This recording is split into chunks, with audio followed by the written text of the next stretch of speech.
Okay, guys, this next story is a true story of a woman who was caught up in a Tinder Swindler style scam by a Filipino man that, as she puts it, had scammed her out of over $100,000.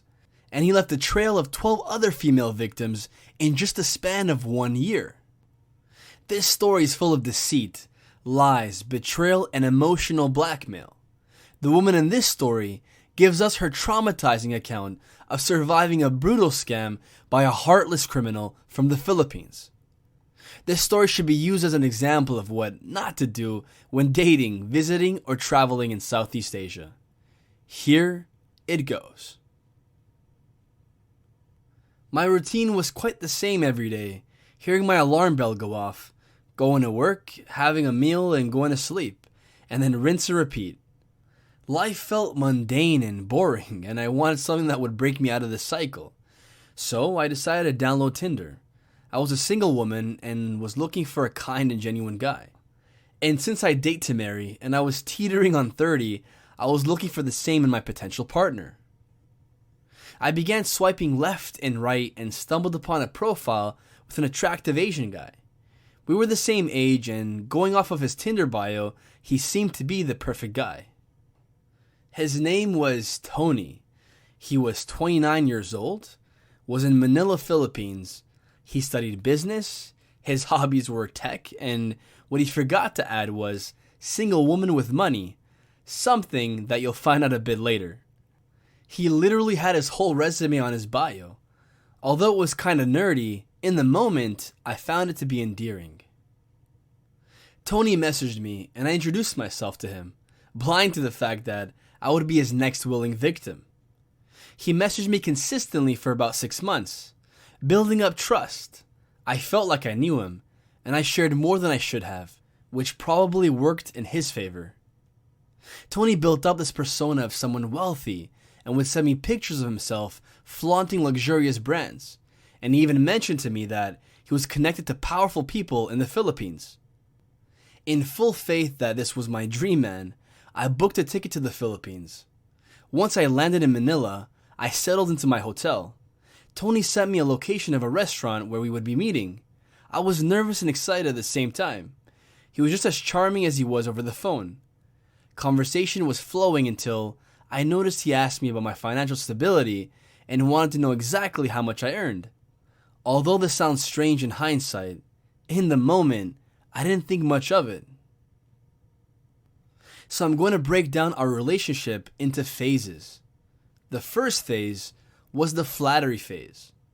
Tony would take me to restaurants and would try to convey to me that he had money and was well off. Then there was the proposition phase, where he asked me to join him in his business ventures.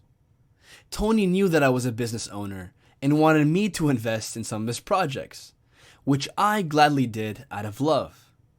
Once I did this though, our dates turned into meetings where Tony would discuss business and money we needed for it.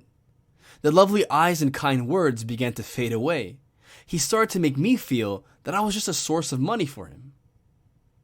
Then came the ghosting phase, where Tony began making every excuse in the book to not see me. When I asked him when we could meet, he responded by telling me that the majority of his week was dedicated to the business and that he couldn't do weekends either. I later found out that Tony was just using the time apart from me to scam other female victims, which were 12 victims in total, in just a short span of 1 year. His other victims later mentioned that his go-to proposition was, "Let's do business together." I literally had enough of him by this time. Then came the anger phase. This was where Tony began gaslighting me and inflicting emotional trauma when he couldn't get any more money out of me. When I wouldn't acquiesce to his demands, he would threaten me that he would do self-harm. This tactic was just a means for him to milk me for more money. I gave in to his demands, but he wouldn't see me anymore unless it was about money. He would continue giving me the craziest reasons why he couldn't meet me. He would say he's at this place, he needs to be at this event, his parents don't want him to go out. It was all just a ruse. Then it was the final phase where I officially stopped being his punching bag and ATM. But Tony still came out on top in the end. He scammed me for over $100,000. Tony blocked me and disappeared. I was left feeling distraught. Not only did he fuck me up emotionally, but he also almost ruined me financially. P.S. Tony, I saved all of our conversations, and I have all the evidence. I know who you are, and you're going to get exactly what's coming to you. Karma's a bitch. I got to say, this is my first time covering the female perspective on dating and traveling in Southeast Asia. My heart goes out to this woman. It's crazy what we'll do for love sometimes. I hope that this true account will deter other women and men that could potentially fall into this spider's web.